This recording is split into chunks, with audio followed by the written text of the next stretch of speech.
नमस्कार भाई न्यूज़ में आपका स्वागत है। मैं हूं आपके साथ सुशील गोस्वामी।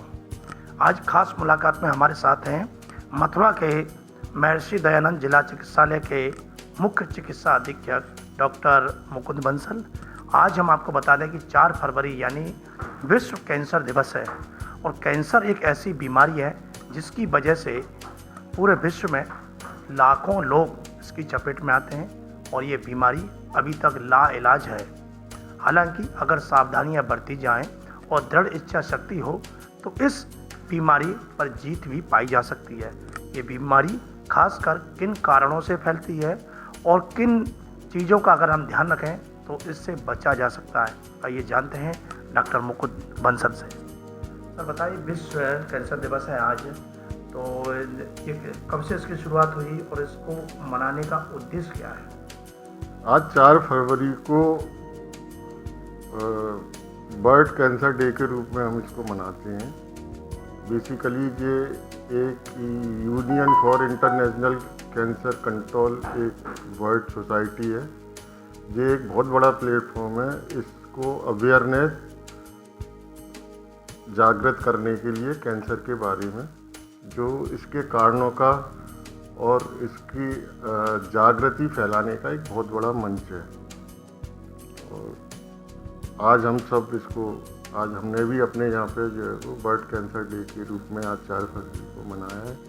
उसमें एक गोष्ठी भी की थी और अभी हमारे सामने जो है वो डॉक्टर अमिताभ पांडे जी जो ENT सर्जन वरिष्ठ चिकित्सक हैं हमारे जिला अस्पताल के, इनके संज्ञान में कैंसर के मरीज, क्योंकि ENT सर्जन हैं तो काफ़ी आते हैं, तो इस पर ये ज़्यादा प्रकाश डाल सकते हैं। वैसे कैंसर की बीमारी जो है खासकर मुख्य रूप से क्या ऐसे इसके ये वजह है, अगर लोग सावधानी बरतें तो बचा जा सकता है?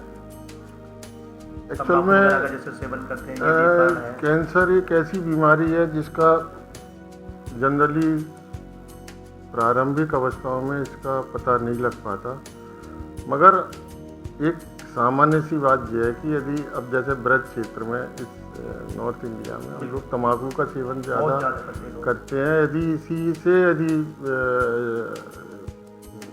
तंबाकू का सेवन ही बंद कर दें और अपना ओरल हाइजीन जो है वो उसको बिल्कुल साफ रखें तो इससे बचा जा सकता है। और देखिए मेरे साथ मौजूद हैं डॉक्टर अमिताभ पांडे। आप ENT सर्जन हैं और वरिष्ठ चिकित्सक हैं, तो मैं चाहूँगा डॉक्टर साहब आप इस पर आज विश्व कैंसर दिवस पर आप प्रकाश डालें और हमारे दर्शकों को बताएं कि इस लाइलाज बीमारी से कैसे अपने आप को बचा सकते हैं। देखिए, सबसे पहली चीज़ तो ये, कैंसर अगर प्रारंभिक अवस्था में शुरुआत में ही अगर डायग्नोज कर लिया जाए तो उसका पूर्ण ट्रीटमेंट संभव है, उससे क्योर होना भी संभव है। होता क्या है कि जब हाथ से निकल जाती गाड़ी तब उससे हम नहीं पकड़ सकते। तो खास करके जो प्रारंभिक लक्षण, जैसे कोई गांठ अगर कहीं मिल रही है शरीर में, तो उसके बारे में आपको जानकारी होनी चाहिए कि उसको आप तुरंत डॉक्टर को दिखाएं, परामर्श लें। बहुत लंबे समय तक जैसे लगातार आवाज़ ख़राब हो रही हो, 15 दिन से ज़्यादा आवाज़ ख़राब हो रही हो, या लगातार ब्लीडिंग हो रही हो कहीं से, या कोई घाव जो बना हुआ जो हील ना कर रहा हो, 15 दिन से ऊपर 2 हफ्ते 3 हफ्ते से ज़्यादा भी उसको हीलिंग में टाइम लग रहा हो और ठीक ना हो रहा हो, तो ऐसे में संशय पैदा होता है कि मतलब कहीं ना कहीं कुछ कैंसर की संभावना है। जैसे खांसी भी अगर लंबे समय तक रह रही है और खून भी आ रहा है तो इसमें एक संभावना कैंसर की भी बनती है। तो लंग कैंसर है इससे अपने यहाँ खास करके इंडिया, तो ये तमाम प्रारंभिक लक्षण होते हैं जो कैंसर की तरफ ले जाते हैं, आपको बताते हैं। इनकी वजह क्या, किस वजह से फैलते हैं ये? देखिए, जो मुख्य कॉज देखे गए हैं, सबसे पहला है तम्बाकू और वाइन, ये मुख्य कॉज हैं कैंसर के। थर्ड आते हैं इरिटेंट्स में कोई भी चीज़, जैसे लगातार आप इस तरह की चीज़ सेवन करें जो इरिटेट करती हो किसी चीज़ को, तो वहाँ कैंसर पैदा हो सकता है इरिटेशन से। फिर इसके आगे आता है बहुत सारे जेनेटिक कॉजेज़, मतलब जीन्स में भी कैंसर होता है लोगों के, वो एक खास एज में जाके प्रेजेंट करता है। फिर जो तमाम इस तरह की जो प्राकृतिक घटनाएं होती हैं, जैसे कि रेडिएशंस, ब्लास्ट, तो इनसे जो रेडिएशंस फैलते हैं वो भी कैंसर कॉज करते हैं। जैसे हिरोशिमा नागासाकी में आपने देखा होगा कि बहुत सारी बीमारी, इवन कैंसर्स भी उन रेडिएशंस के इफेक्ट से पैदा हुई जो वहाँ कई वर्षों तक रहते हैं। और तो ये सारे कॉजेज़ हैं। मेन कॉज जो है सबसे ऊपर रखा गया है तंबाकू को, फिर दारू को। और बल्कि स्मोकिंग और वही तम्बाकू दारू, देखिए तम्बाकू किसी भी फॉर्म में ली जाए, बीड़ी, सिगरेट, पान, तम्बाकू, सुपारी, ये सब कैंसर की तरफ ले जाते हैं। तो इनसे आपको परहेज करना है, तभी आप बच पाएंगे। और ख़ास करके जब कोई भी लक्षण ऐसा लगता है जो कि ज़्यादा समय ले रहा ठीक होने में, या कोई गांठ है, या मुंह में कहीं कोई एक छाला बना हुआ जो ठीक नहीं हो रहा है, तो आप तुरंत डॉक्टर को परामर्श करें।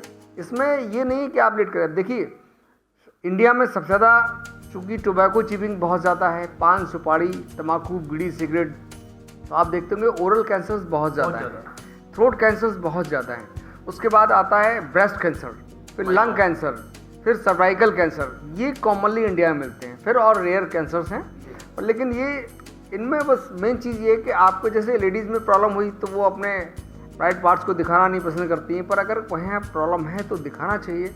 Early diagnosis is the best treatment, और उसमें पूरे क्योर होने की संभावनाएं बहुत बढ़ जाती हैं। तो इस बात का खास ख्याल रखें कि कोई भी ऐसा अगर लक्षण आपको लगता है कि जो कि समय से ज़्यादा ठीक होने में समय ले रहा है, या कोई गांठ है, या कहीं से रिसाव हो रहा है, या आवाज़ में परिवर्तन है, तो आप तुरंत, मैंने कई केसेस में 1.5 साल पहले बता दिया उसको कि भाई तुम्हें गले में कैंसर है, आप रेडियोथेरेपी ले लीजिए, बिल्कुल ठीक हो जाएंगे, कुछ नहीं करना है।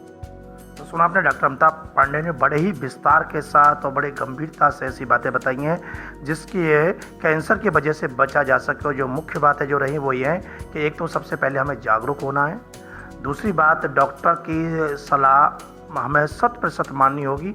यदि हम किसी डॉक्टर के पास जाते हैं और उन्होंने जो बताया है कि तंबाकू और शराब ये एक ऐसे कारण है जिनकी वजह से हमारे देश में सबसे ज़्यादा कैंसर के मरीज पाए जाते हैं, इनकी वजह से कैंसर फैलता है, तो हमें इन सब चीज़ों को छोड़ना होगा यदि हमें स्वस्थ अपना जीवन व्यतीत करना है।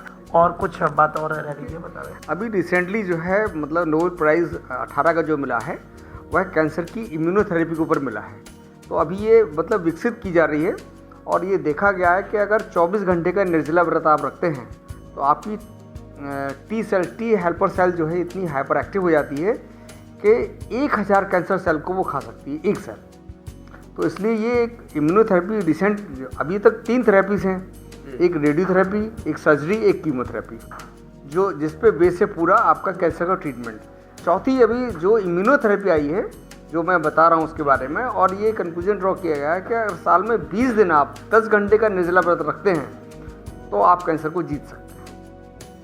देखिए एक बात डॉक्टर साहब ने बताई है, जो चौथी थेरेपी है इम्यूनोथेरेपी कि निर्जला व्रत रखना।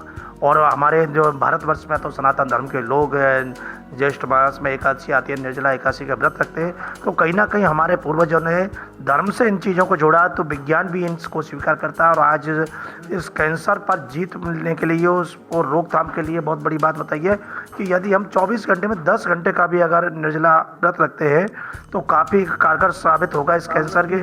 साल में 20 दिन के लिए, यानी कि एक वर्ष में 20 बार हमें ये व्रत करना होगा।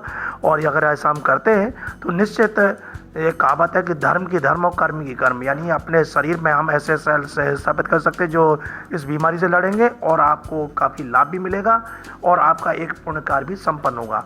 तो ज़्यादा से ज़्यादा जागरूकता की बात है, और इसलिए डॉक्टर साहब ने आज इतनी सारी बातें बताई, तो निश्चित रूप से आपको भी अपने जीवन में उतारनी होगी। और जो ज़रूरतमंद लोग हैं, इससे जो पीड़ित लोग हैं, उनको भी ये बताना होगा कि तम्बाकू, वाइन जैसी चीज़ों को छोड़ें और अपने आप को स्वस्थ रखें, अपने घर परिवार आस पड़ोस के लोगों को भी स्वास्थ्य के प्रति सचेत करें। वाई न्यूज़ के लिए कैमरा पर्सन रिंकू वर्मा के साथ सुशील गोस्वामी।